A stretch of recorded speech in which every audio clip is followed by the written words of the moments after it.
देवळी नगरपालिकेच्या निवडणूक प्रक्रियेला सुरुवात झाली आहे। देवळीचे जे आमदार आहेत राजेश बकानी यांनी नुकतेच मतदान केले आहे। काय सांगाल भाऊ, काय आव्हान कराल? परमपूज्य डॉक्टर बाबासाहेब आंबेडकरांनी संविधानामध्ये दिलेला हक्क हा सगळ्यांनी बजवायला पाहिजे। या ठिकाणी आमची सुद्धा प्रामाणिक अशी इच्छा असते की साधारण देवळीचं 17,500 हजार मतदान आहे, त्यातलं 80% तरी मतदान या ठिकाणी व्हायला पाहिजे। जे जास्त मतदान जर झालं तर एक चांगलं लोकाभिमुख सरकार या ठिकाणी येईल आणि लोकांचं कामं करण्याच्या दृष्टीने त्यांची मदत होईल।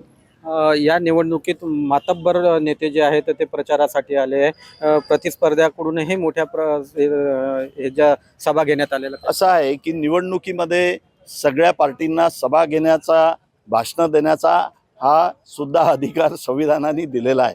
त्याच्यामुळे लोकांनी भाषण ऐकले, लोकांनी सभा ऐकल्या, लोकांनी कालपर्यंत आपला मूड निश्चित केला आणि लोक सुज्ञ आहेत की या ठिकाणी कोणाला मतदान करायचं हे त्यांनी काल रात्रीपर्यंत आपल्या माइंडमध्ये सेट केलेलं आहे। दिल्लीपासून गल्लीपर्यंत सत्ता आहे, आपण देवळीची नगरपालिका कायम राखणार?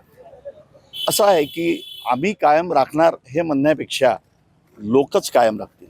कारण लोकांना माहिती आहे की या ठिकाणी केंद्रामध्ये, राज्यामध्ये भारतीय जनता पार्टीचं सरकार असताना, पालकमंत्री भारतीय जनता पार्टीचा असताना, या विधानसभेचे आमदार सुद्धा भारतीय जनता पार्टीचे असताना नगर परिषद कोणाची पाहिजे हा प्रश्न ज्यावेळेस आम्ही लोकांना विचारतो त्यावेळेस लोक साहजिक म्हणतात की ती भारतीय जनता पार्टीची पाहिजे। प्रभाग बदलामुळे अनेकांची नावं इकडल्या तिकडे गेली आहे, त्यामुळे अनेकांना खूप त्रास सहन करावा लागतो। वोटिंग लिस्टच्या रिशफलिंगमध्ये हा त्रास वाढलेला आहे।